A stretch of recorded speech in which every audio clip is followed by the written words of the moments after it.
I will ask Cindy then. Hey, Michael, just letting you know we hear you here. Um, yeah, I'm here. Could I have a roll call, please? Sure. Berry City. Berry Town, currently vacant. Here we go. Berry City wasn't planning on being here. Oh, that's right. Berlin. Alice Farrell's our primary. Cabot, Here, Brittany Butler. Dallas. Duxbury, Here, David went. East Montpelier. Here, Alex Robb. Sorry, skipped one. Facein, Andrew McNeil here. Marshfield, Amy Monahan here. and Middlesex, Ron Krause here. and Montpelier. Mike was unable to make it tonight. Moortown, Here, Deb Sargent. Northfield, Royal Deleggy here. Orange, Lee Catania for Orange. Plainfield, Every present, Plainfield. Roxbury, Jerry, oh, muted. We'll come back. he'll come back to us. Waitsfield, Warren, Jim Crafts is here. Washington, Peter Carvey, Washington, present. Waterbury, Doug Greason here. Williamstown, Good evening, Rich Turner representing Williamstown. Woodbury, Michael Gray here. and Worcester. Nope. Well, Mr. Chair, you have a quorum. Okay, Jerry D'Amico is here. Here, Jerry D'Amico, Roxbury. Okay, thank you. You're unaccounted for. All right, are there any adjustments to the agenda? Staff? None from staff, anything else? None. Okay, public comment? Is there anyone from the public here? Yeah. Please introduce yourself. I'm Meg John. I live in Plainfield, Marshfield, and I'm curious to hear more about, or just be present in this meeting. Very good, thank you. No other public comment? We'll move on to the committee nominations for FY27. Mr. Chair, I'd like to note that Alice Farrell has joined representing the town of Berlin. Okay, excellent. And so we're moving on to committee nominations. As veterans will recall, every May we bring you our nominating committees draft or slate of nominations for all CVRPC committees and those partner committees for which we nominate a CVRPC representative. Just from a numbers point of view, all committees are covered. This was based principally on the surveys provided by commissioners. We were able to fill all seats with a nomination with the exception of the Regional Plan Committee, which still has one vacancy. As Regional Plan Committee members will tell you, while this isn't a fluff committee, there's plenty to do. It is also very important work and certainly sets our policy in most ways for the next 8 years. So if we will be having see Michael Gray has raised his hand as chair of the nominating committee. He may want to be recognized and have something Yes, to add. Michael. So that one vacancy in the regional plan committee, there was a person who was interested in that position, but she was kind of transferring from one town to another. But you're announcing that Alice is now in Berlin.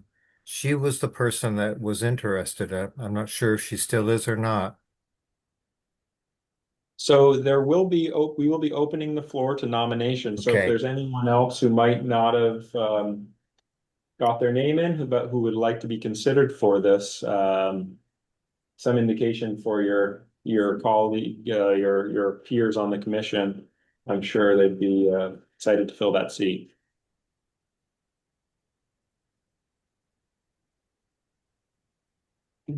Want to do the nomination thing for? Yeah, so well, I think what we'll do is it's for all committees because this will then, so just to wrap out the process. Following tonight, we will distribute this slate to commissioners via mail, where you will fill out your ballots and vote for committee members. This is done via paper. And it will be then sent back to the regional planning committee to be calculated by by Barbara and usually I think our treasurer has helped in certifying the counts. So if there are any nominations from the floor for any of the committees, please let me know now.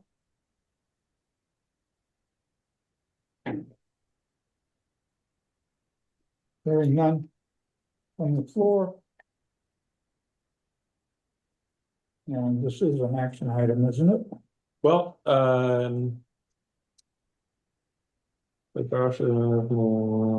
presented regularly. No action. These are just nominations. Nominations need not be seconded or voted on. Yeah, that is. Okay, there's just an error, so there is no action. And those surveys will be going out shortly. And please return them. And especially if anyone else wants to volunteer, put their name in. Yes, as a write-in candidate. Write-in is welcome. You can win, probably can, some seats you could probably carry with a vote of one. That's right. Excellent. No, but I do thank everyone's willingness to get involved every year with the committees. That's really where a lot of the work and guidance come from. And I know the full board of commissioners puts a lot of faith in those recommendations that come out of those committees. So as a staff member, I just wanted to thank you for that commitment. Next item up, the review of the status of the regional plan update and comments received. This is a discussion item. That's right. You'll get a lot of speakers on this one, but I'll kick it off just by restating where we are in the process. We've collected initial comments on our first draft of the regional plan, which was meant to mirror the current draft of the regional plan, and where at all possible, no policy language was modified. The modifications that are present in the plan mainly represent changes to the narratives or data sets. In some cases, the current plan referenced woefully outdated information or documents that no longer exist, and as such just needed to be removed and replaced with new language to fill that space. A reminder that this is not, well, this will be the adoption of a new plan. It'll be our 2026 plan. This does not take away from the work that the Regional Plan Committee is engaged in currently toward our new plan, which is a complete rewrite of the current plan. But we thought, given the time frame of adopting a new plan by the end of the year, it was important to give commissioners a plan that they were mostly familiar with, so as not to create undue stress or confusion going into an adoption. So with that, I will this is not the end of public comment by any means either. We'll be taking comments again throughout the month of May. Those comments will be reviewed by the Regional Plan Committee at their meeting in early June, and they will be recommending a draft for submission to the LURB for their comments that you will be reviewing, and we will be asking you to endorse at our next meeting. Public comment period will then continue all summer. Changes will continue to be considered right up through September. when we've received the LURB comments and we pivot towards our public hearings and adoption of the plan. So this is by no means the last chance to get your comments in, but it does seem like the earlier the better. So if there are key things that you don't see reflected in this plan or information that should be updated, please do let us know. With that, I will hand it over to Lori, who will be discussing the general comments we received. In case anybody wants to mark their calendar for a due date for comments to be discussed at that regional plan committee meeting, we are meeting on June 2nd. I think I said May 29th was our. Yeah. We so like that. Comments before then would be most appreciated. You're also welcome to come join us at the regional plan committee meeting from 4 to 5:30 on Tuesday the 2nd. Thank you, Brian. Yeah, the Lori? second, I'll pass it right over to Lori. The second piece is we've been talking about making sure we have also an opportunity for commissioners to pop in informally, maybe doing office hours a couple times a week and at different times a day. Just if you're free at noon, stop by, ask your question. Free at early afternoon, stop by. Staff will be online, ready to discuss any concerns or questions you might have as well. Please do that. Nope, I'm sorry. Yes, So are you saying if people do want to come in, they should come at noon? What I'm Anytime. no, what I'm saying is we'll set up a bunch of different times on different days. So And like you'll send it out? yeah, and we'll send out a schedule, and it might be several standing dates every week. It might move around just to try to give everybody an opportunity to find something that works for their schedule. Thanks. sorry, I'm always looking up here to see when hands are raised. I often forget to look around the room. Lori? So if it's possible for me to share my screen, then those of you who'd like to have a visual, then I can pop up a little PowerPoint with kind of a synopsis, but I don't know if that's possible to do. Give it a second. A long second. There we go. Okay, so you all received a copy of, looks like Jerry has his hand up. Yes, Jerry? No, go ahead, start your thing, and then I do have a couple things I'd like to comment on. So it started off with all the comments that folks had emailed in or that came up in the regional plan committee meetings. And then they kind of broke down into these 5 different categories. The style, the voice, the tone, what order the parts and pieces were going in, what the process is going to look like, which Kristen just reviewed, and then some concerns about is something missing or should it be revised? And then lastly, there were some requests for more directive language. So in general, because as Kristen went through, it's a new plan restarting the 8-year clock. So the process that Kristen just outlined is going to be the same no matter how many changes were made. That was one question. And so I'm not going to reread this because you've all just gotten it. But in terms of the tone of it, those of you who are more English class oriented might have noticed it definitely has different voices. And as Christian spoke to, it's trying to incorporate that new text into the old text. So all that was added was just needed to make Act 181 requirements. And then there were a few edits that we were able to make, but not a bunch. So the next plan will have a more consistent voice. So there were some questions about the structure and how the document was sectioned. And so one of the suggestions we were able to use was to break out natural systems and working lands from the future land use section. There are some other topics like flood resilience, which are threads going through many different sections. And so pulling them out would make it harder to follow the main document. And in terms of the way that it works for the LERB, they're going through a checklist, which is 29 pages long at this point, where you're pointing them to which page and what goals. So that won't make it too hard for them. So there are some new elements that are not thoroughly explored in depth in this version that will be explored more in depth in the full rewrite when it happens. But for now, what's been added is, again, just to meet those statutory requirements. And those topics are environmental justice, flood resilience, and then a little bit more about housing. And then the last thing was there were some requests about changing should for shall in some of the policy statements.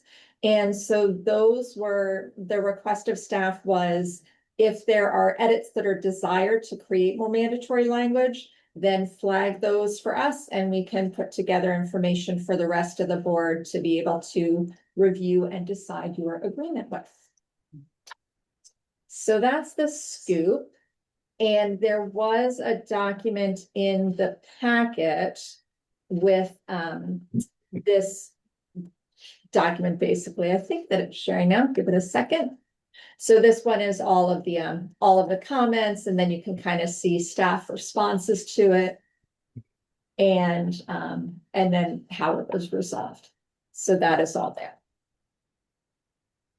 Very good. Thank you, Lorraine. Jerry D'Amico. Yeah, thank you. No, I haven't had the time to complete reading the whole thing. I have started, and I had two basic questions. One was the repeal of portions of Act 181. Will that be reflected? Have any impact on the plan? Yes, it will. We will change language to remove reference to tier 3, tier 2, or the road rule. How if and when that becomes law. Okay, just at this Okay, point, that was Oh, go ahead. Jerry, that's something which another commissioner had asked. At this point, the only references to tier 3 or the road rule are just in the quote of statute at the end. So in the content, it's not in the content and narrative. So luckily there won't be changes to make there. Okay, I've emailed Keith and Ruben on the transportation plan. The air service, we don't mention at all. We mentioned 2 airports with little or no information about either one of them. And primarily, the airspace belongs to the federal government and is regulated by the FAA. But there are restrictions that they recommend in their approaches to the runways and to the airspace around the airport. And I think that should be mentioned and shown in a diagram on the aviation side. I don't think there is one for Warren since it's private, but the Knapp Airport has a master plan. It does have the aeronautical surfaces, on a graphic.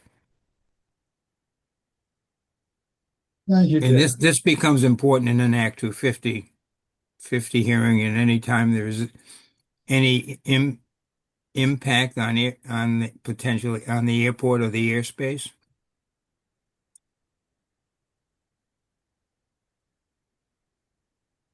Catania, you have your hand raised? Yes, it was April 20th when Christian sent that around for us to look at. Has there been any changes since then? And how do we keep up with the changes for review? So there have been no changes since the draft you received was sent. What we will do as we iterate into this, I'll call it a second iteration to overly use the term. The struck through text will be removed from this second iteration. The red text will be brought back to be black text. Basically, we'll accept all the track changes. And then any changes made based on the comments received to date. For example, there's some new language that's being clarified around the interaction between local plans and the regional plan and section 248. That new language will now be highlighted bright red. So you'll get a new copy of the plan, and the latest changes will be called out for you. If you want to go back and see, we'll have those old drafts available too if you want to go back and look at them. But the idea is that we move through one draft into the next for clarity. Doug Greason and then Amy.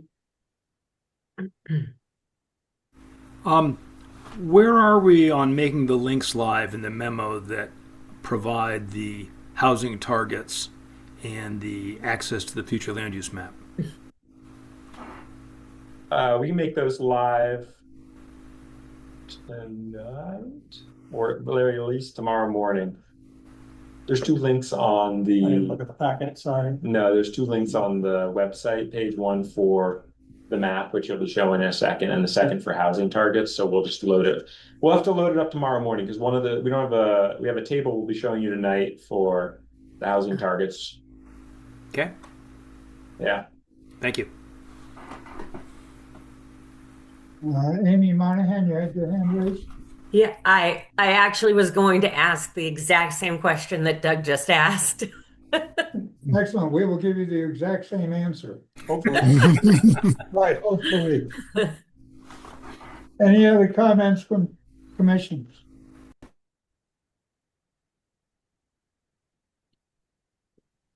All right.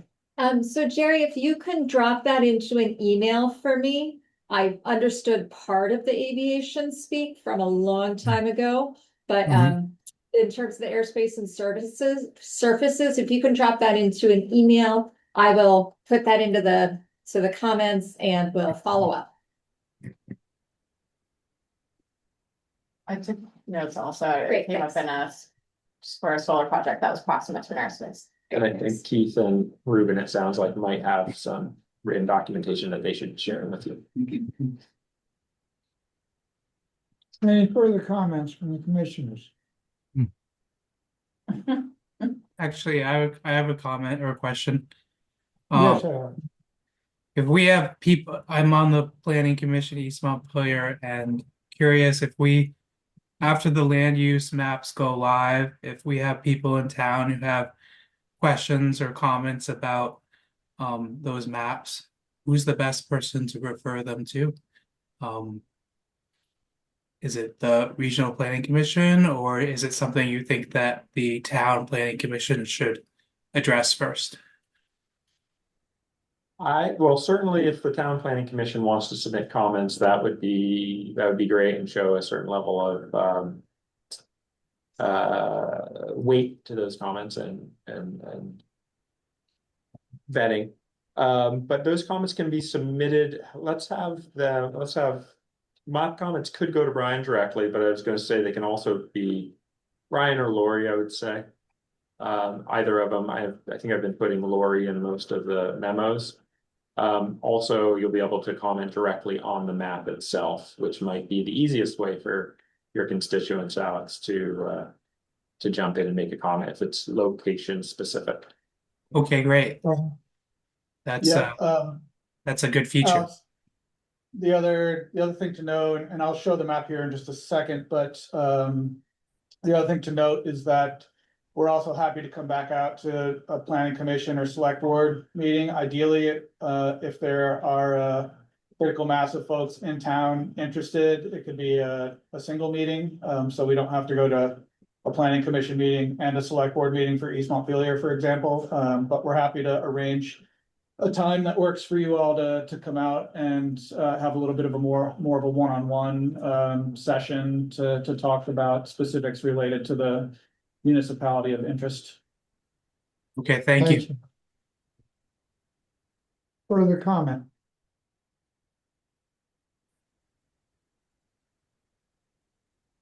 Not seeing any hands raised. Did you have more, Brian? Yeah. So I'll show the draft of the map as it currently stands.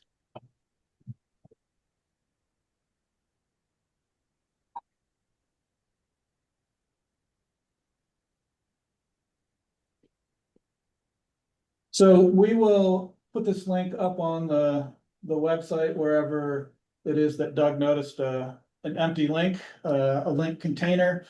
When you click on that link, you'll come to this this splash screen here that provides some real basic information about what it is that you're looking at. Click on that explore button and you'll see that you'll see the map here. Sorry, I'm fighting with Zoom. All right, so you'll see the map here. And first thing to note, there are still plenty of white spaces. Anything that's white on the map is because I haven't had a chance to get to that particular location yet. We've really been focusing on identifying the tier 1 eligible areas. So just as a quick reminder, that's our downtown centers, our village centers, planned growth areas, and village areas. So those big four are generally speaking tier 1 eligible. You can look at a list of the data layers, clicking on the arrows on the bottom left. You can pan and zoom. You'll notice that the shapes change a little bit as you zoom in. Don't worry about that. That's just the computer taking a little bit of time to render the images that you see. And then the most important part at this point is the functionality that allows you to provide feedback directly to us via the map interface. So in the lower left corner, there's a feedback button. And if I click feedback, I get prompted to make a selection from the list below. So I can either type in an address or I can simply pan and zoom on the map to a location, click on the map, and then that opens up a comment box.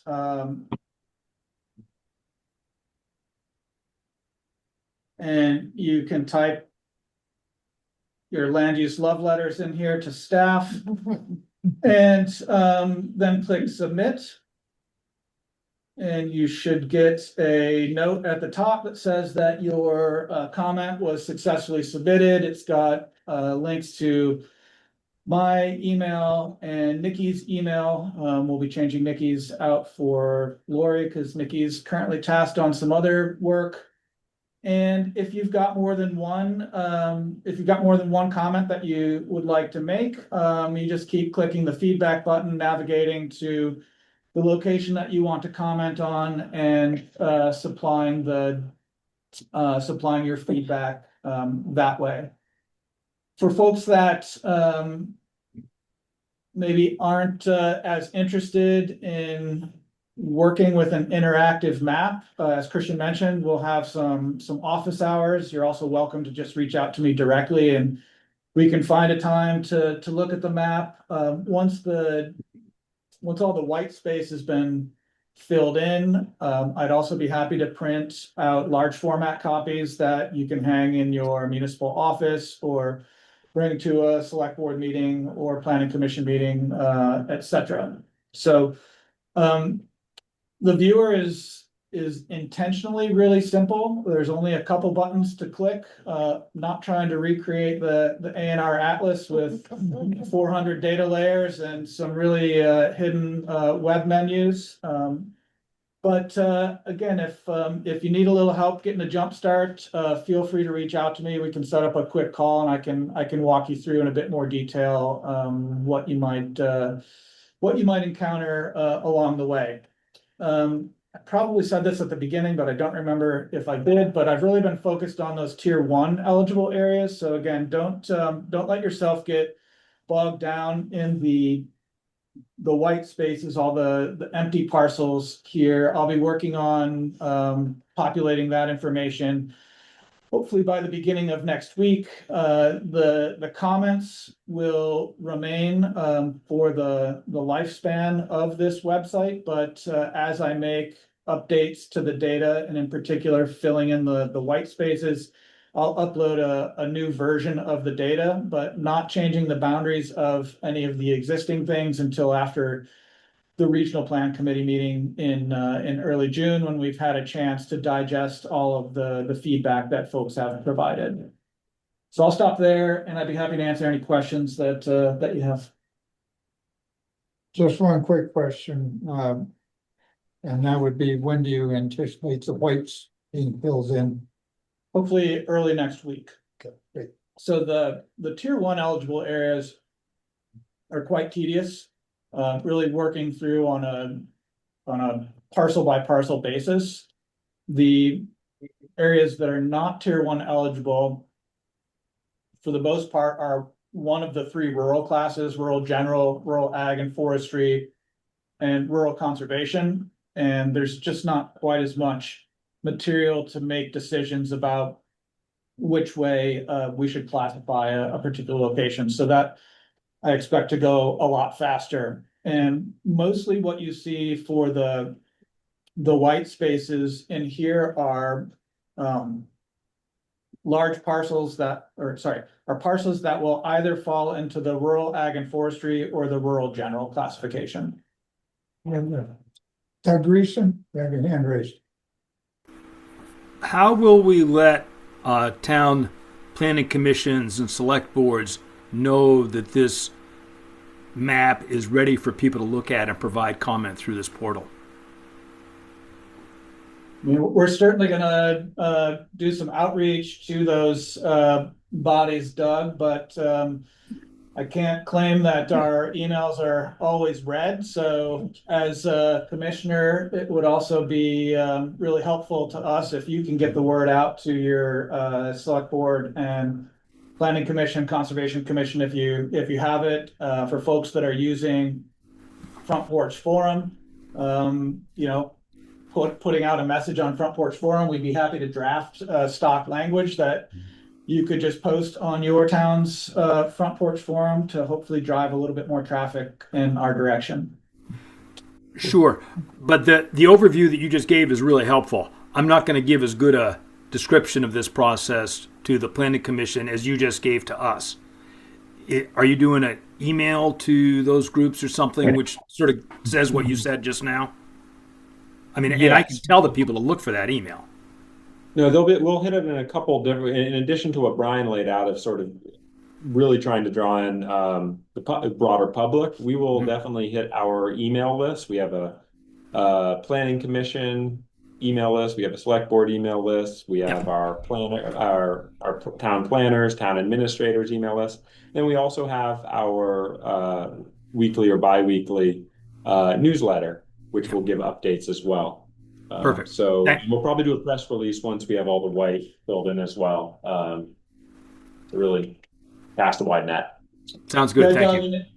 If you think it would be helpful, I could certainly put together a 60 or 90-second video that talks through all the very limited functionality that I'm presenting in this app, but making sure that people don't have to search too hard for what it is they're looking for, and opening up that feedback portal for them to submit information that they want. So we could certainly put something like that together and include that on the same page with the link to the map for folks. That sounds like a great idea. Thank you. Yeah, that does. That sounds like an excellent idea. Okay. Any further comments? Yes. I have a question about the feedback. I'm curious, so let's say I put it on Front Porch Forum, and then people do you want any feedback, all feedback? Not that I would tell people what to do. I'm just really curious, how much feedback do you want? My response is constrained because I'm in a public meeting being recorded. So I would love as much feedback as we could possibly get. I'll give the more Doug, you're not I'll give the more nuanced political response. So part of the Act 181 is what is it? I forget the term, but is substantial or meaningful public outreach. So we really do want to document that this was meaningfully undertaken. And because the process started with local plans and fed into this regional map, we don't expect these maps to be diametrically in opposition of your local map. So we wouldn't expect crazy outrage at our map, but we might learn stuff like, hey, my little 5 acres parcel is actually conserved. It's my woodlot. Right. That should probably be rural conservation instead of rural general. Oh, gotcha. So there's some stuff like that we'll be able to pick up through that process. I mean, I guess I'm wondering if you would prefer to have, like, let's say, a planning commission put it, hold a meeting where they invite people to come and make comments on the map, or are you just like everybody ever just put it out? I think we would like to maybe join a planning commission meeting where we talk about it and we kind of lead that part of the meeting. I wouldn't want to say, hey, town, have a roundtable on our document, because it's taken us. That's what I'm thinking. 18 months to wrap our heads around a lot of this stuff. Yeah. I would hate for, in the vacuum of a room, to be, for a planning commission to feel like it needed to make policy decisions. Where you have to do another couple of months worth of reading and right. No, we've come out and we could help guide that safari. Gotcha. Ryan? The other thing I'll say, Paula, in all seriousness, I do expect some outrage. It would be great to produce an outrage-free map, but I don't think that's possible in our current environment. But I also don't know that we're going to be able to reach 100% consensus. You could get 2 comments that say the exact opposite things, neither of which reflect what's in the municipal plan or the municipal future land use map. And so I do feel like we're going to have a bit of iterating to do.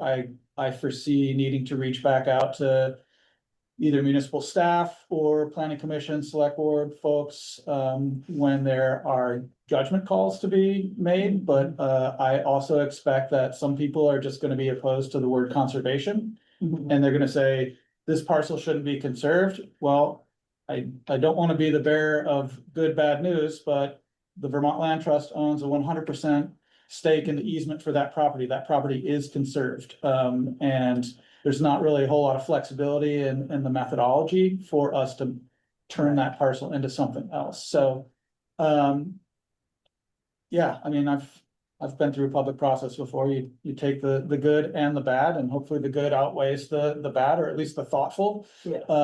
And we have some real important dialogue around this. One thing I'll note is that for the other regions that have completed a full draft of their future land use maps, the tier 1 eligible areas are about 2.5% to 3%. Is that right? Or is it 2 to 3.5%? It falls between 2 and 3, and some get up to Chittenden County, I think it's close to 8%. Yeah. So 2 to 3% of the total area of the region is tier 1 eligible.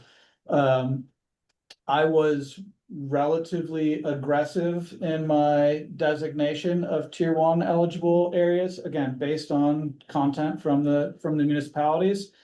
And the pixels are still drying on this number, but we're at about 1.7%. So we're actually on the lower end. So one ask I would have, certainly of our commissioners, and as they work with their select boards and planning commissions, is to look for areas that aren't currently designated as being tier 1 eligible, and identify where those might be on the map, so that we can run through those and hopefully bump that number of or that amount of tier 1 eligible area in the region up, so that it's at least between 2 and 3%, I think. Yeah, I'd just say that, there's no reason we need to be at 2.1% or anything else. No. There's no rule. But the LURB is going to look at our map and say, how are you going to fit your housing targets into this percentage, these many acres?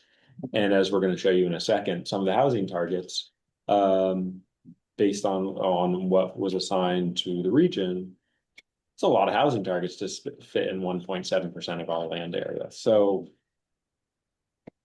do we need to push it higher? But if we don't, we kind of have to be able to explain how we're going to work within the area we have. Lee Catania, you have a hand up? Yes, does this map reflect the current use that's granted on these properties for taxes? Yes, Lee, it does. So the lighter green color, I'll just zoom in on one of the big parcels here. This is this color that I just clicked on here, that symbolizes the rural ag and forestry. And for the most part, but not exclusively, those parcels are enrolled in the use value and appraisal current use program for either ag, forestry, or conservation purposes. So any parcel where there's more than 60% of the parcel enrolled in the current use program, I put into the rural ag and forestry. In addition, there are plenty of parcels that are not enrolled, and our task there is to look for 20-acre blocks of land or larger that are not currently developed. So looking for places where there's not a building footprint in the middle of a 20-acre slice of forest. And the thinking there is that, you know, if you get into that 20-acre range, that a parcel could still reasonably be managed for forestry activity. And we would slide that into that rural ag and forestry piece as well. Ideally, we're following the parcel boundaries with the zone designations, but that's not always possible, and it's really not always practical either, particularly in a case where maybe you've got a 50-acre parcel and the front 10 acres has your house and your guest house and your pond and whatever else you have, but the back 40 or 50 acres is all forested. So in cases like that, I'm actually splitting the parcel up based on both land cover data that's available for the state, as well as aerial photography that helps guide where those dividing lines should fall. Thank you. Any further comment? Yes, Rich. A question, Brian, did they change the number of acres for use value appraisal? I thought it was 25 acres plus 2 for health site, so total of 27. Right, you're absolutely correct. So it is that if there is a house site on a property, it is still that 2-acre exclusion, so you need 27 acres. So by me assigning a parcel, let's just say that this parcel here is let's say that it's 22 acres.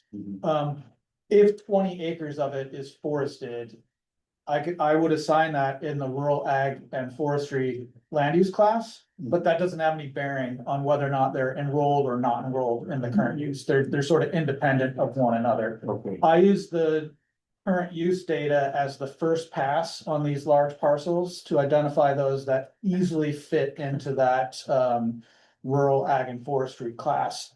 And what I have done, the reason why there is white space, is that I need to then look in to certainly the bigger parcels. The smaller parcels will almost certainly just go into rural general, but the bigger parcels, if they can still be managed in a way that preserves Vermont's working landscape, then the methodology calls for us to classify those as rural ag and forestry. That doesn't mean someone can't still build a house there. They could still, put a driveway all the way up into the middle of the parcel and put their house there if they so chose. Again, no bearing on the state tax program, just really a baseline for including or excluding a parcel from that rural ag and forestry class. Okay. But they can use value appraisal with a 20-acre parcel? No, No, okay. no, so you just went through, yeah, I'm good. yeah, I went through and looked at all the parcels that are currently enrolled and are enrolled in the current use, currently enrolled in current use, you get it. And then for the others, as long as they have that, that minimum size where, you know, it again, theoretically, know more about logging than I do, but theoretically could manage 20 acres as a woodlot, but you're probably not gonna do that if it's a long skinny lot in between 5 or 6 other long skinny lots and everybody has 18 acres and nobody wants to manage anything together. Those would fall into the rural general class. Great, yeah, thank you, and great work on it too. That's awesome. Yeah, thanks. Alice Farrell, you have your hand raised? Yes, if I were to recommend to the local planning commission and the local select board a place to start looking at all of this, what would you recommend that I should tell them where to begin their information seeking? Clarifying question, like if you're asking how should they prioritize their time with this map? Well, not only with the map, but with the whole process. I'm finding that lots of the people that I'm currently working with are very unfamiliar with this. So what would be the best place for me to say to them where to start looking at all this? Should it be the 2016 plan? Should it be the draft of the new plan? I would Should it start just with be the the draft. map? Sorry, Alice. I would start with the draft of the new plan and looking through it. This is the same plan that has been in force since 2016. So any impact it was going to have on the town of Berlin, we probably have seen it. We're probably familiar with it at this point. Yes. But what's new is this map, this future land use map, and what's new are the housing targets we're going to discuss in a second. So I would say look at the current draft of the plan, look at the future land use map and focus in on those tier 1 eligible areas. That is to say I'll call your more urban area, your more developed areas in town, and make sure and thinking about where are you planning on growing as a town versus how we've drawn your local growth areas. And then give us a call. We'll come out and walk through it all, or even give a little presentation for your planning commission, or invite them to office hours or whatever else to make sure not only do they get a chance to have a conversation on it on the regional plan, but also get all their questions answered and can understand that it's a lot. And It is. I'll add 2 things. One is it would be really helpful for people to look at the legislation. As boring as that might sound, that is where the land use classes are defined. Yeah. So if you want to be outraged, you should at least know what you're being outraged by instead of just going straight to outrage.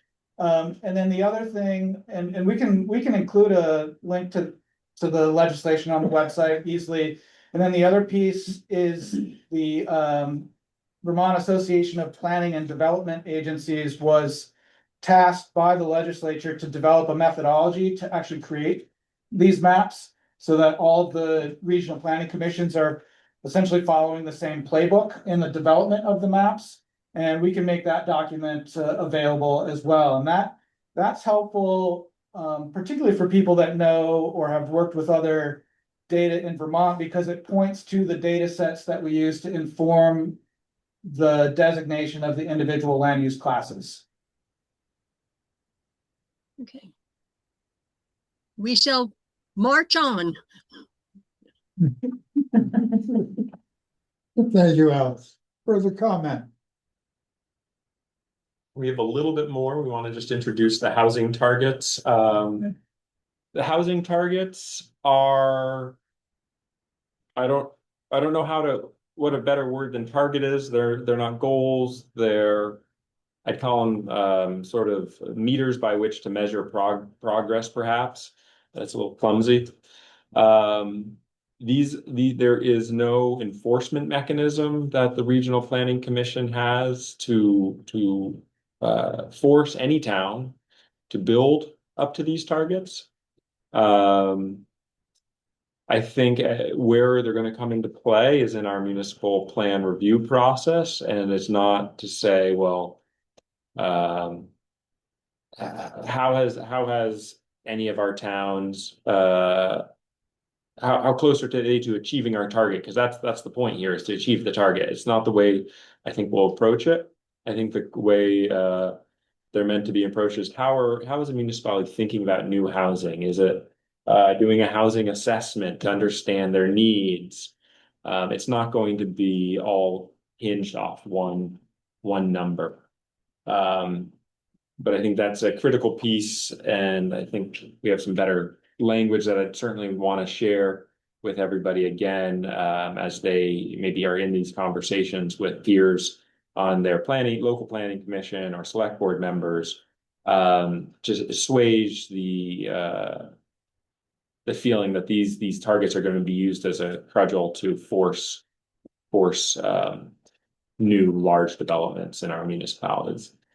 So with that disclaimer, we are required to put a majority, a substantial majority of this target that needs to be assigned to those tier 1 eligible areas. So staff has just taken a fairly simplistic take. We've put 60% in our tier 1 areas, and the other 40% of the target has been distributed on all other land use areas. We hope to refine this a little bit. Thinking about those conservation areas, if there's an easement, there's not going to be new development there. We shouldn't be assigning housing to large conserved parcels.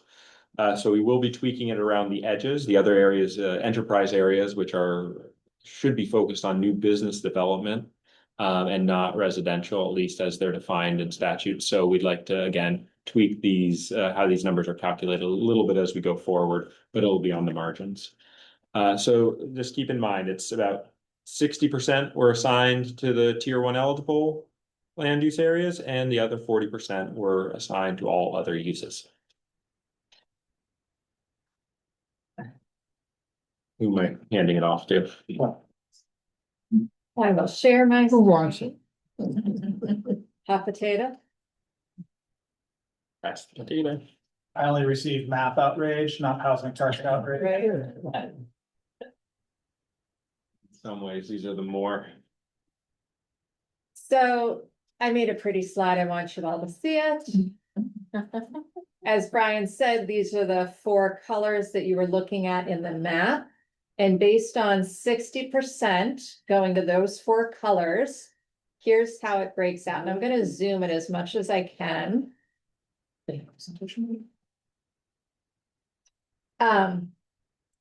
So there's our low target for 2030 was. Where'd these targets come from again? I forgot to introduce that. These came from the Vermont Housing Finance Agency's 2025 Vermont Housing Needs Assessment. And they broke it out into regions. If you're at all a data nerd, it's really interesting to see what they did. They talked about current state of housing, age of how big it is, what kinds it is, all around the state. So when Brian assigned those tier 1 eligible areas, then those proportions were used to divide up into towns as follows. So I'll give everybody a second to find your town. And laugh and laugh. And laugh and laugh. But wait, there's more. So this is 2030, and if you really want to giggle, does anyone need any longer with this? And this will be up on the website in the next 12 hours or so. Here's 2050. Montpelier with your 1,300 by 2050. So in 24 years, or almost 2,600. But even our small towns have, let's see, my little town of Marshfield wants another 300 to 600. So find your town. And again, these are aspirational. Now, I'm just a quick question in interlude. And that is, with a new housing unit, there being population of what, 2.3? I would have to look to see what the growth that they based that on was. One of the things is how often old housing's needing to be replaced. So that was part of it. Increased growth in the population. The other thing that's important to note is that even if the population stays steady and doesn't grow, household sizes are shrinking. So what used to be able to house 6 people, which would be 2 houses, now would need 3 houses or 3 household units because people are living in 2-person families. Yeah, no, I guess the reason I'm asking, I'm looking at my little town of Washington. Yeah. On the low end of 200. Yeah. At roughly 2.3 people per household. We're looking at another roughly 500 residents, which is 50% growth in my town. Yeah, yeah. I don't think that's gonna happen. In the next 25 years. But 24. Let's put it this way, if we go back 100 years, I think we've increased somewhere in the vicinity of about 20%. Yeah, if you listen to Kevin Chu, who runs Vermont Futures, is that what they're called? Something like that. Who have really been pushing for some of the high housing targets. They have that 802 goal, 802,000 residents of Montpelier, or of Vermont as their goal. And one of the sort of justifications they say is every town in the state could have met that target at some point in their history. Maybe that was when they were a heavy agrarian economy and had big families. Maybe it was when they were a logging economy. Maybe it was, well, there's no industrialization per se, but these numbers seem very far-fetched. Some of us who know these communities well, it's hard to imagine. But if you think about the mindset of the policymakers and think about the elementary schools closing and how do we keep these community assets alive with shrinking population, they want to reverse that trend. So it is, I mean, this is a policy statement that we were given, and this is kind of what it looks like manifested town by town. The other thing that might be worth mentioning is that the breaking out by town and city was only one of the things that needs to happen in the regional plan. So there also was what kinds, how many mobile homes, how many condos, how many single family homes, how many multifamily apartment buildings, and then how many bedrooms in those units.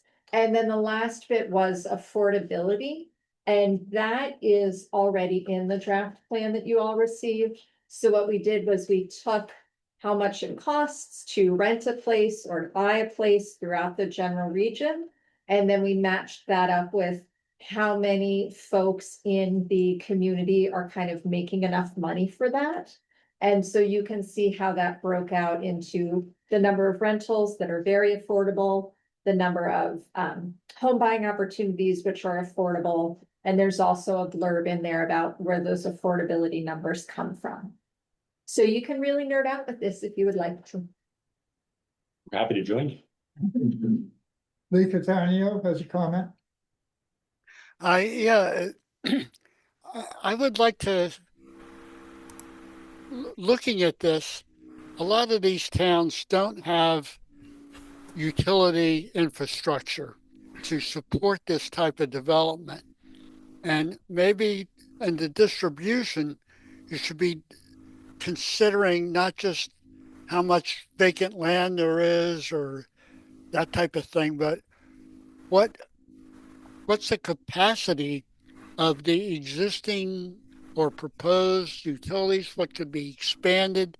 Like for Orange, we're really limited by development because we don't have any infrastructure whatsoever out there. And some of the other towns like Peter was saying for Washington and stuff, but that's going to be the limit. And if we're looking at putting these many people into our region, I think you should look at where the infrastructure could support it more than just where there's land available. Because we don't have the money to put in new infrastructure. There's, it used to be you could get federal money for it, but that's not around anymore. That's all I got to say about it. Okay, thank you, Lee. Paula and Doug, can I respond? Whoops. Hang on just a second. Go ahead, Brian. Yeah, Lee, your point is certainly well taken. Just a couple of things about that. The legislation, for better or worse, and the methodology really specifically say you don't need to consider capacity. So just sort of put a pin in that in terms of infrastructure capacity. The other thing to note is that as part of the development of this map, if your municipality has a legacy state designated village center, for example, that village center, that collection of parcels that comprise your village center automatically go into at least the village center future land use class, which is one of those tier 1 eligible areas. Village centers don't require water or wastewater or zoning.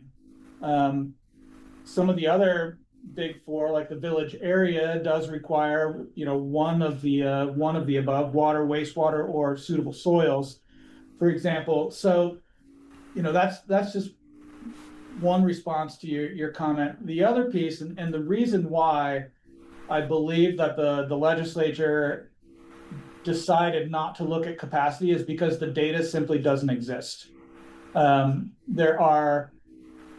UVM is working on a data development effort. I can't remember if that's related to water service areas or sewer service areas, or maybe both. I know that folks from the Agency of Natural Resources are working on mapping stormwater infrastructure as well as some drinking water infrastructure. But even once you get to the point of knowing where the lines are on the map, there's really not a mechanism for connecting with the system operator to say, how many more households could you support? So anyway, lots of limitations in the data. That doesn't make your point any less right on the mark, but I think it kind of goes back to what Christian said about, these are aspirational numbers in an aspirational document. And while it would be nice to hone them in a little bit, it's a bit of a fool's errand. And at the end of the day, no one's going to come out to Orange and knock on your door, Lee, and express their disappointment that you haven't ensured that 71 new houses were built in the next 4 years. Yeah, that's not my concern. It's just that, I'm talking about being a little more realistic with it. Besides what the legislature has to say, that if they say that you don't consider infrastructure, I think that the legislation is wrong. Okay. You should always be looking at what's the best use of your infrastructure, and I think that's what we should do here.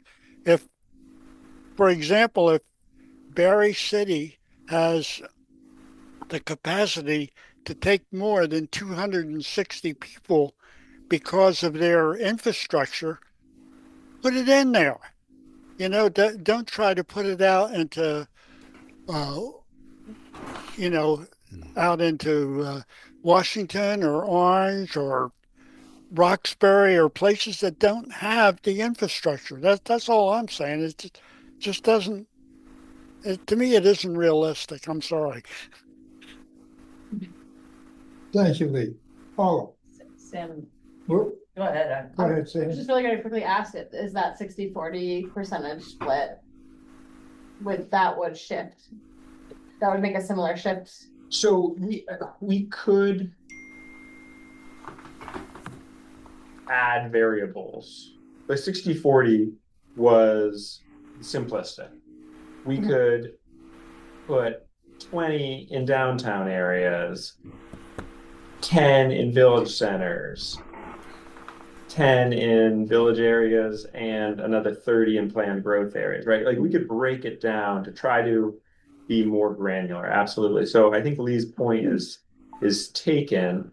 And I just put that backdrop of Brian's point that the data really is sketchy on how universally we could apply something like that across the region. Yes, Paula? So I just wanted to, I realized I can look at it here. But you know, in talking about the housing targets,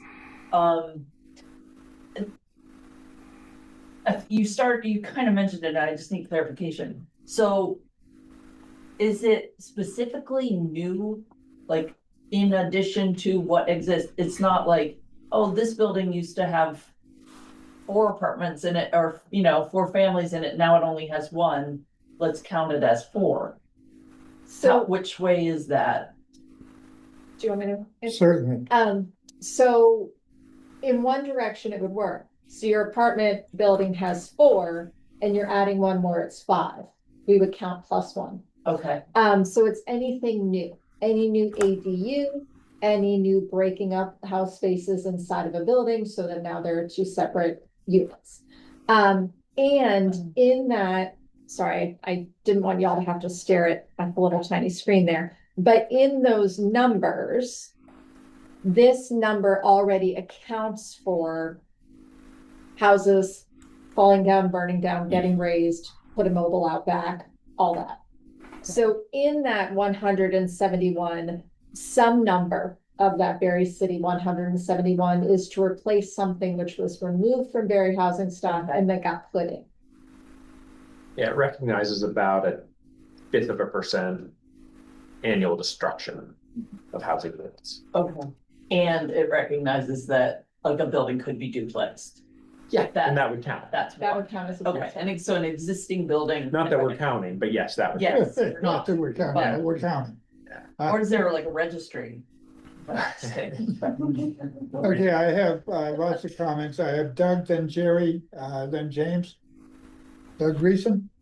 Yeah, a quick question is just to make sure I understand the math. If we look at the 60% allocated to Tier 1 areas, is that total target then taken and distributed proportionally based on acreage of Tier 1 spaces in each municipality? Is that the process? Yeah, well, I'm nodding heads here. Okay. Yes. And then, thank you. Jerry D'Amico. Thanks. Yeah, I always have a problem with that. Looking at this is, again, I think people mentioned this is aspirational. It's unaspirational. And we did the plan in 2016. We did a housing survey, and they came out with, for Roxbury, they showed us having one of the higher rents in the whole region.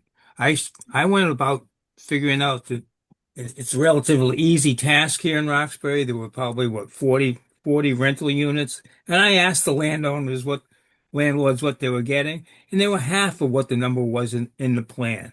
And so again, this is legislative BS. They throw out numbers that have no meaning.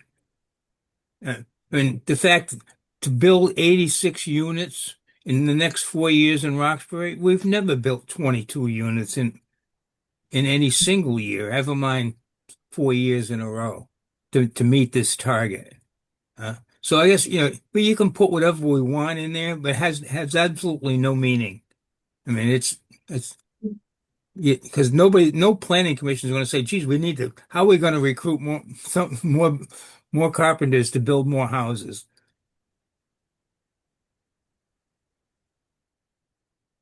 Thank you, Jerry. David Nguyen?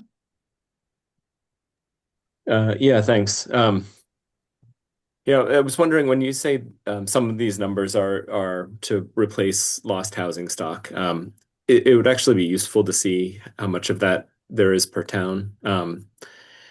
Although I would think we wouldn't want to include lost housing stock due to flooding, but just tear downs and like fires and other things, because lost housing stock due to flooding, obviously there's issues with direct replacement. But yeah, I was curious if those numbers could be provided as well to see the difference between replacement of lost stock and like completely new stock. Thanks. So David, I don't think we have those numbers. I think part of, and I would have to check the legislation, I may be off track here, but I think part of Act 181 asked us to develop a system for tracking housing growth that we could then use to report back to the legislature. I believe it's kind of landed on changes in E911 data, but I don't have the latest on that. However, so all that to say, it wasn't expressly taken into account on the town by town basis.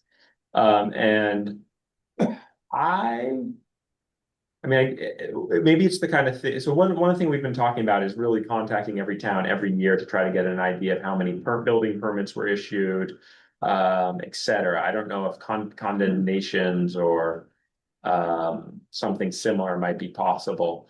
But I do recall from the VHFA methodology that they use 0.15% as an average destruction for any given stock of buildings.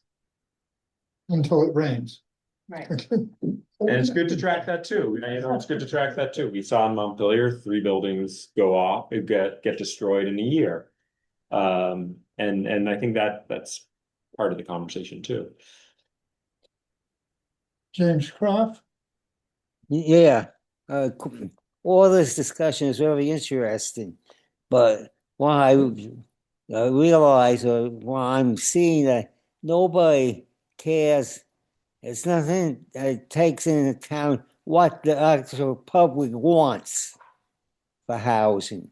In other words, I can say I'm going to build 50 houses here, and what kind of houses, and what does the public want? Does the public want? Let's take automobiles. If the car company says we're going to make X number of Chevys, and all of a sudden no one wants to buy a Chevy, it doesn't make any difference what they say they're going to make. They're not going to sell the car. None of this seems to take into account what the customer wants. We're telling, so many lease units, so many those units, so many houses here, houses there. So all of a sudden we're going to be told exactly how many you're going to. Is this going to head to the direction that you can only have the only house you're going to be allowed to build is house X here. So is there any attempt to what the customer really wants? Do the customer wants a house? Do they want an apartment? Do they want a 2-bedroom house? Do they want a house with 2 acres or a lot? None of this seems to take account any of that. I don't know how you would do that, but all this is I don't see any indication what you're indicating what the customer wants. That's my comment. Thank you. James Croft, we've been waiting patiently. Yeah, I was going to say that wasn't James, but that's okay. I'm really disappointed in this data, or this edict of this is how many, it's not realistic. It's disappointing that we're taking up the time of this whole commission discussing numbers that are, impossible. I can't believe we're even talking about it. That we've decided that we're going to publish these numbers to what? To what end? This is super disappointing that we're talking about something that's so unrealistic. Thank you, James. Loyal Delegate? Yeah, I guess I'd throw my 2 cents into this. This, as I understand it, this is an aspirational target plan. with very little data to support the assumptions. It's simply a proportion spread across the 23 municipalities in the region.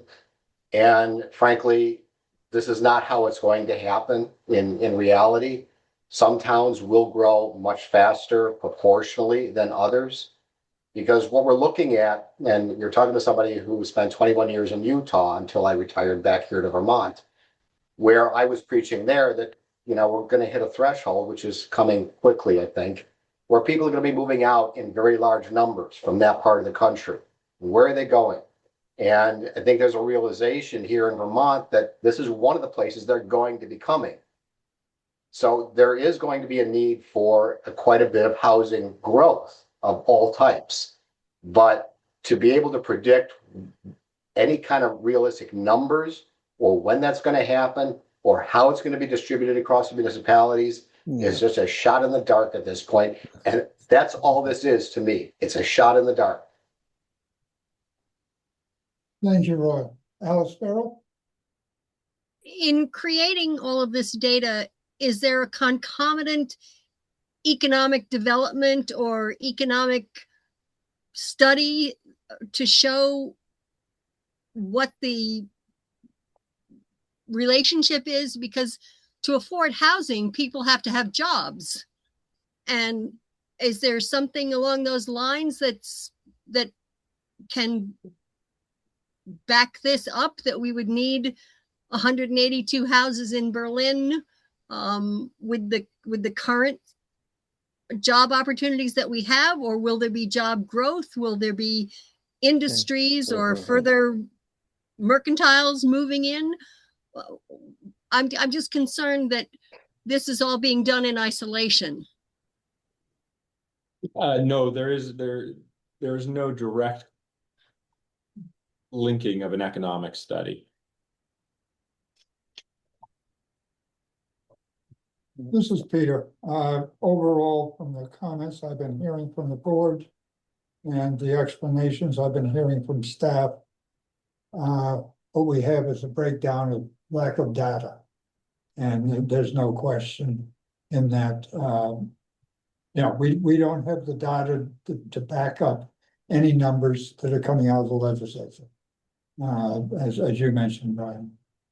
So it's going to be one of those, let's wait and see what happens. Yes, Brian.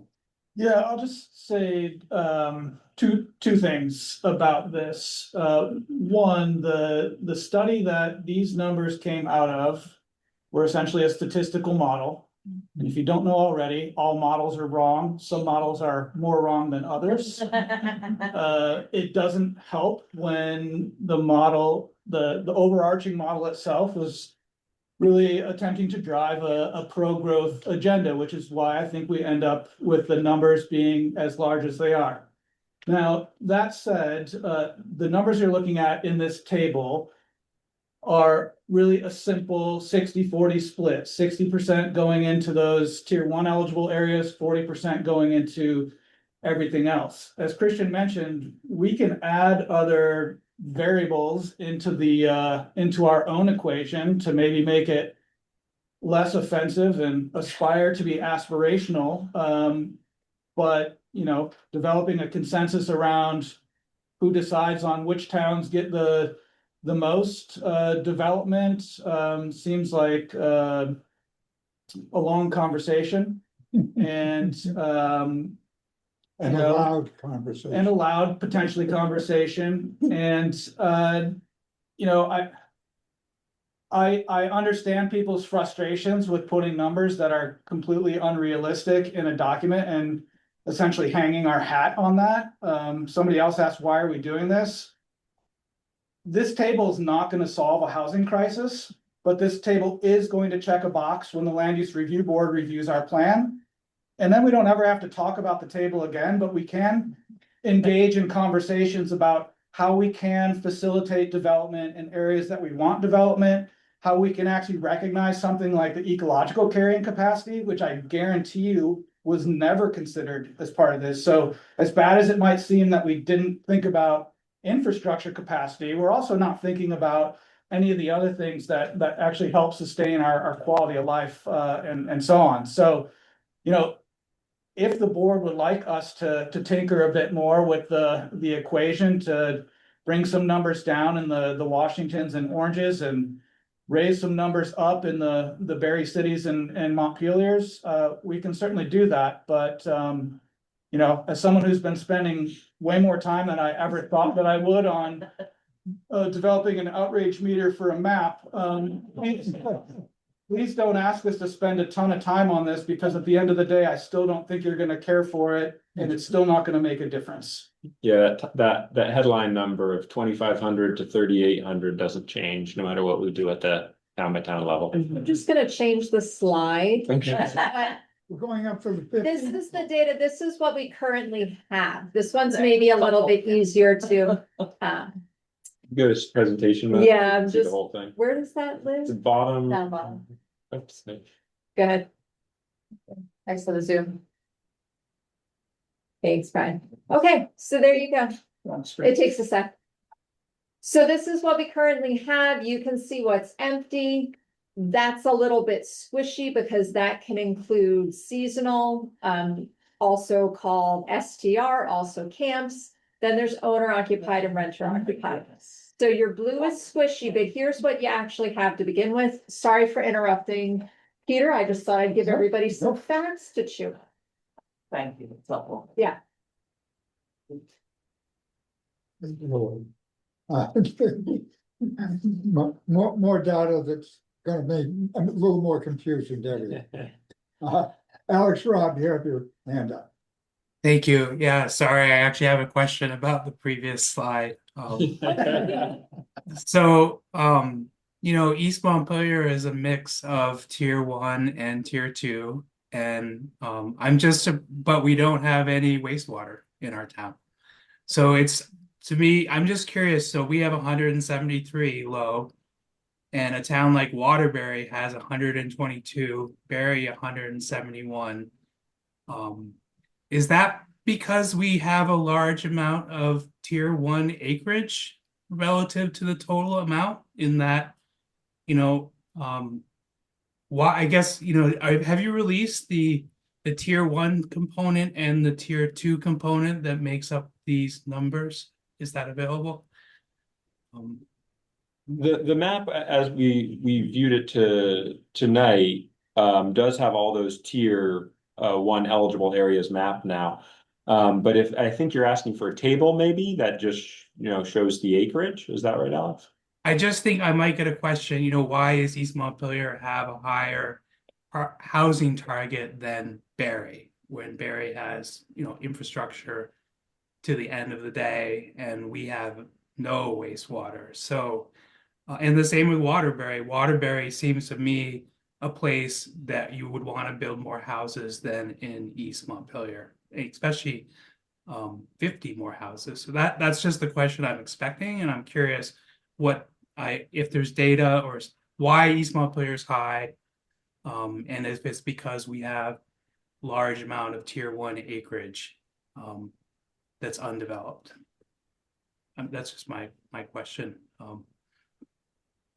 Brian is busily going through his screens. And I'd say one of the things that, just looking at Berry City, sure, you have a number of tier 1 eligible areas in East Montpelier, as does Berry also has a large downtown. So those areas might be similar in size in terms of acreage, but then as soon as you step out of that area in Berry, there's very little land. So if you look over on the 40% side of the equation, very few units might have been assigned to Berry City, where East Montpelier is a rather large town geographically, and would maybe absorb more, about 40% as well. Yeah, and then the other thing, Alex, to add to that, East Montpelier has 3 or 4, I should remember, I just was working on this, but 3 or 4 designated village centers. Mm-hmm. Remember that those automatically are then grandfathered in or assigned to that village center land use class, one of the tier 1 eligible areas under the new land use classification.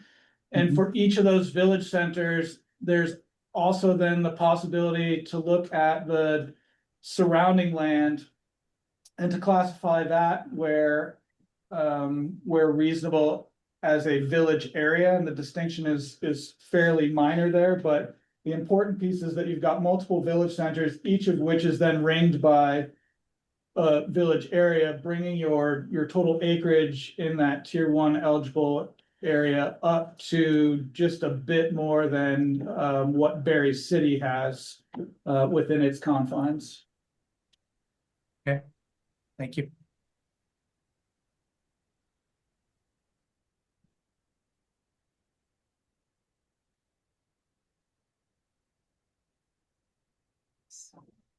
Any further comments? Yes, Sam? Just really quickly, based on, the Home Act, and the Vermont Housing Needs Assessment that underpins some of this work, was recently at a conference, talking about that infrastructure issue, Lee, but I did, dive in a little bit to just understand the distribution that came from that original.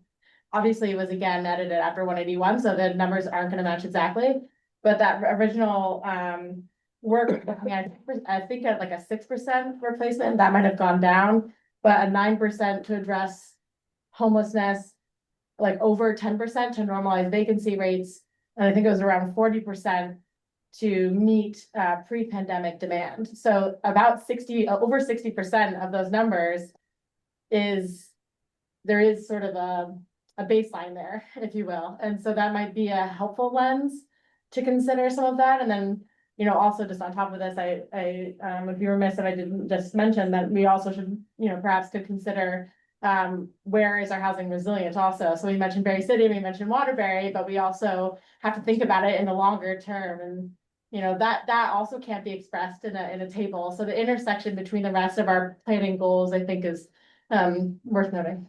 Yeah, thank you for bringing that piece up, Sam, because I should have noted that when Alex was pointing out the seeming discrepancy between East Montpelier and Berry City.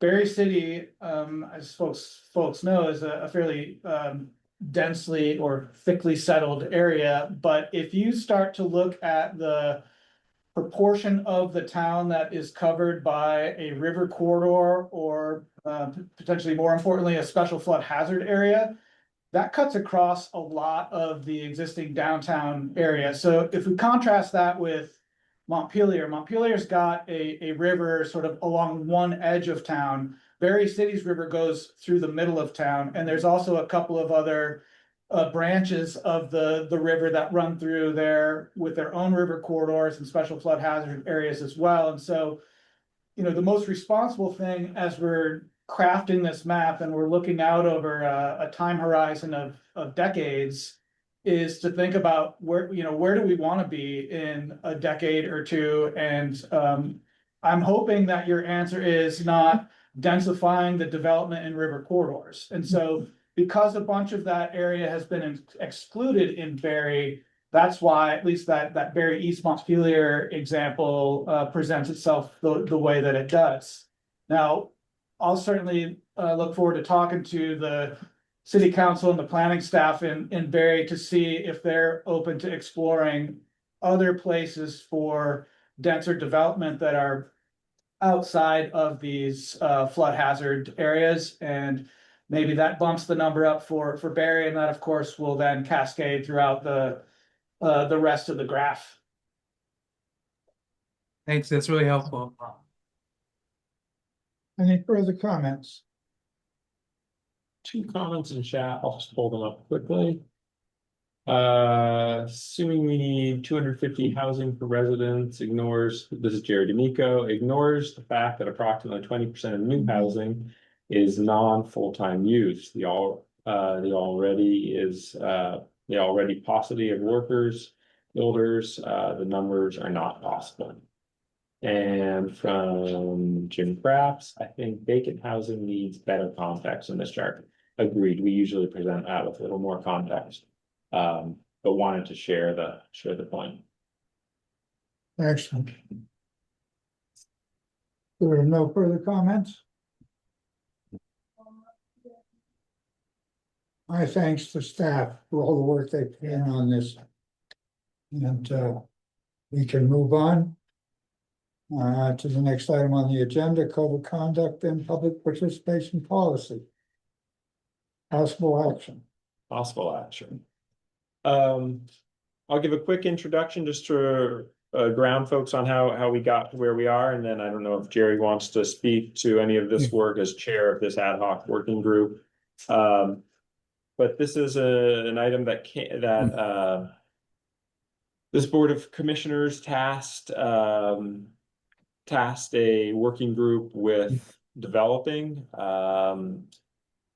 in November of 2025. The committee has met a number of times, building off existing templates that were available through League of Cities and Towns, other regional planning commissions, and even some regional organizations that are active in other states. It was, I think, a very thoughtfully led process, and I hope folks had a chance to kind of look through it and the ground it covers. Jerry, I don't know if you want to give it a little more context on the work you all did. Yeah, thanks, Christian. I got notified at 6:45 that Christian is going to ask me to speak for a few minutes. And unaccustomed as I am to public speaking, anyway, we've met maybe a half a dozen times. The committee met a half a dozen times, and because recently we've seen outbursts in our meetings, from the public and even from some of our own commissioners, butting in, speaking out. And we felt there was a need to just have some rules of conduct, primarily to let the chairman is supposed to run the meeting. We'll allow public comment, but public comment should not interfere with the running of our meetings. The meeting is the purpose is the transaction of the business of the Regional Planning Commission.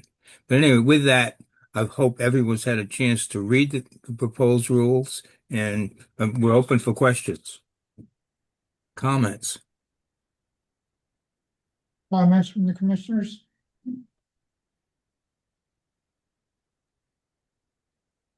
You mean we did all that work? Okay, good. Thank you, Doug.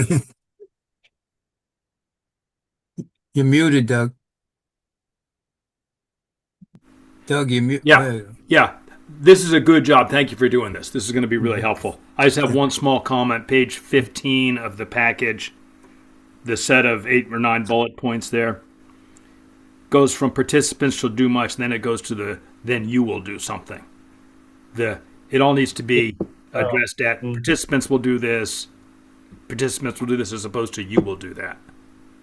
Other than that, can we bring it up, Christian? Yeah, absolutely. Do I have the packet available? If you didn't know. Pack available. Excellent.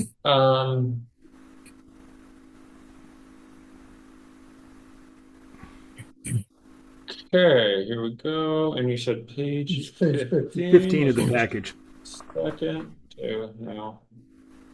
Oh, I was wondering. I said it's not 15 pages in the rules of conduct. So. Yeah, no. I saw that too. I'm going to add page numbers to it. But all right, should be creeping up. 12, 13, 14, 15. So what the comment is here in these 8 bullets. Members of the public comment on the agenda. Each person, the subjects are generic, where here we go into the second person. Yeah. Once you've been called the chair, direct all your remarks, make sure your comments. So changing that again to be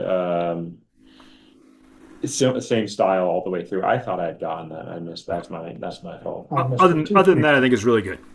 Yeah. No, thanks, Doug. That's a good comment. Yeah. Are there further comments? And hopefully everybody will live by these. The chair is supposed to run the meetings, or is charged with running the meetings. Mm-hmm. I can't see if there are other hands raised. That's my fault. Alice. Get that. Yeah, you have Alice. Okay, Alice Farrell. Yes, just a very simple bullets. from reading documents and writing documents, bullets should be numbers. So that when people are referring to something, instead of saying, well, it's the fourth bullet down from the top, give it a number. All right. Well, is that a stylistically agreed on point? And some head nods and no objections.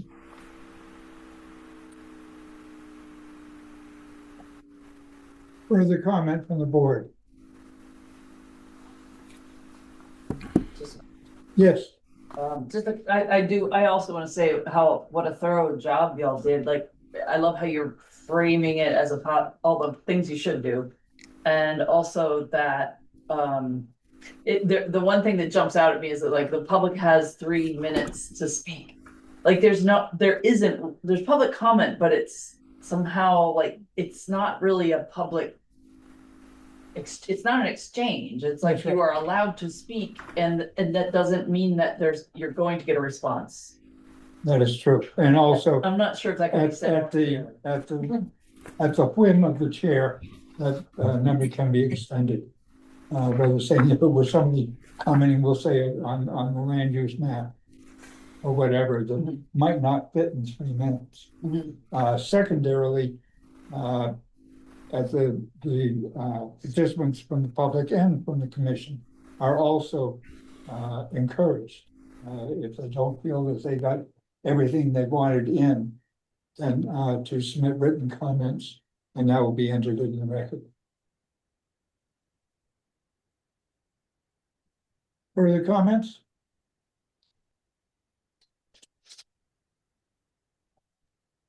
Said possible action. Do we want to approve that? Yeah, if the commissioner certainly could, you're welcome to In entertain. that case, I would entertain a motion to accept. I move Go to to accept. I'll second. And Rich Turner seconds. Any further comment? If not, I'll call the question. All those in favor will indicate by saying aye. Aye. Aye. Are those opposed? Hearing no opposition, abstentions? Hearing none, motion passes unanimously. Thank you all. The code. Okay. Meeting minutes from 3:10:26 and 4:14:26. Yeah, last meeting, Jerry just knocked the train right off the rails and noticed that Peter was credited for making a motion. So we did go back and do a full forensic review, and Peter did not make that motion. He only called for the motion.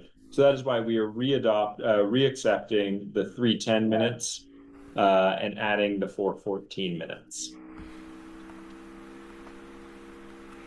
Need a motion to accept the minutes from 3:10 and 4:14. I'll make the motion.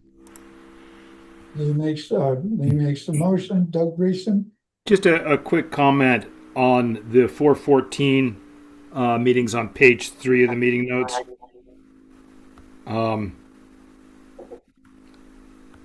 There's a discussion about opting out of tier 1.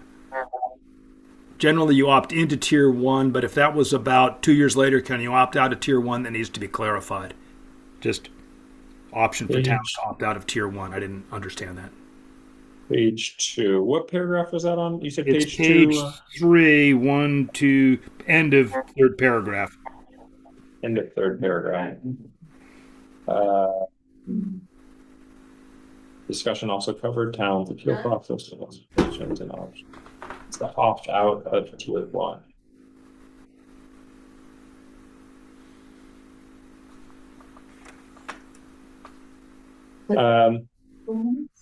These are the April minutes. Yep, page 424 of the packet. Yeah, without listening to that again, I think your instinct's right, Doug, that it would be options for towns to opt into tier 1, because it's nothing you have to opt out of. Although that could have been the language used during the discussion, so that might explain why it came out that way. That's been a controversial point. I just wanted to make sure we were clear. Yeah. Are you recommending an edit to change out into in? change out to in. Yes. All I'm right. recommending that. I still need a second for the acceptance of the meetings minutes. I'll second. I didn't catch who it was. It's David Wen. Thank you, David. Okay, thank you, David. We have,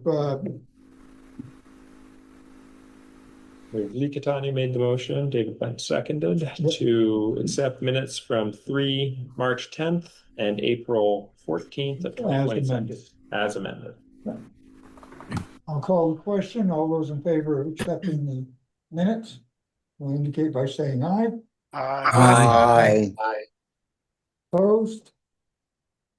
Hearing no opposition? Abstentions?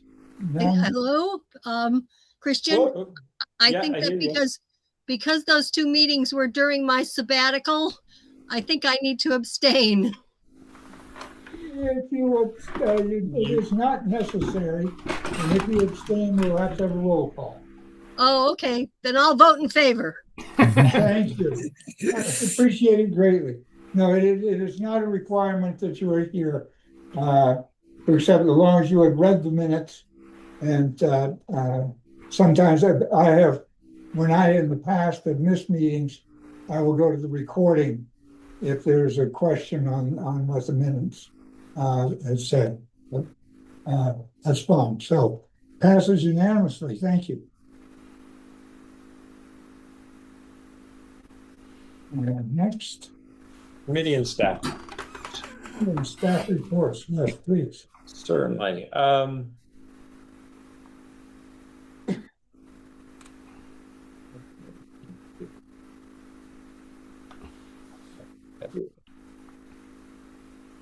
Peter, I'll make a motion to accept the minutes. I mean, to accept the committee reports. Okay, I need a second. Second. Okay, Doug Grissom has his hand raised. Who seconded it? Sorry, I didn't catch that. Who did second it? Doug. Doug, okay.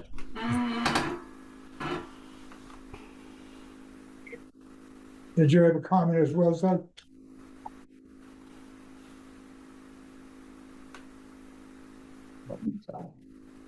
It's not. His hand is down.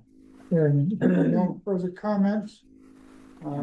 All those in favor of accepting the committee and staff reports will indicate by saying aye. Aye. Aye. Opposed? Hearing no opposition, abstentions, hearing none, passes unanimously. Thank you. Commissioner Roundtable, the last item on the agenda. Okay, Commissioner Roundtable. Alice Burrow has her hand up. Yes, I apologize for my delayed entry. New internet provider. Still getting used to getting used to it. I noticed that on the Regional Planning Committee there is a vacancy, and I would be willing to volunteer for that. Okay. Marvelous. Thank you. Wendy. Okay, I will accept her nomination. And when the ballots go out, your name will be on it. Thank you. And that's also good because that fulfills all the committees now will be full, which is and well distributed amongst commissioners. So it makes me feel good as chair. Thank you. Is there anything else for the roundtable? The only other thing I have at all is that our next meeting is the annual meeting. It will be in person. And I'm assuming here. Nope, we'll find some cool building in Montpelier or Barrie, probably. We're going to check out the old Vermont College campus because I've heard good things about their meeting areas. Otherwise, we have some great spots in Barrie we've used in the past, or the Nature Center here out towards Worcester in Montpelier as well. Okay. Just a heads up that it will be an in-person meeting. Yep. It is our annual meeting. There will be food. There'll be food. It's a Food. There'll be a lot of food. There always is a lot of food. Last year was amazing. Okay, so I guess at this point, I'll accept the motion to adjourn. Lee, Motion to adjourn. thank you, Lee. Seconded? Second, Didn't catch who? Jim Crafts. Jim Cross. In that case, this meeting is now closed by acclamation. Thank you all. Thank you all. Thank you. Good night, yeah. Night. Good night. Good night.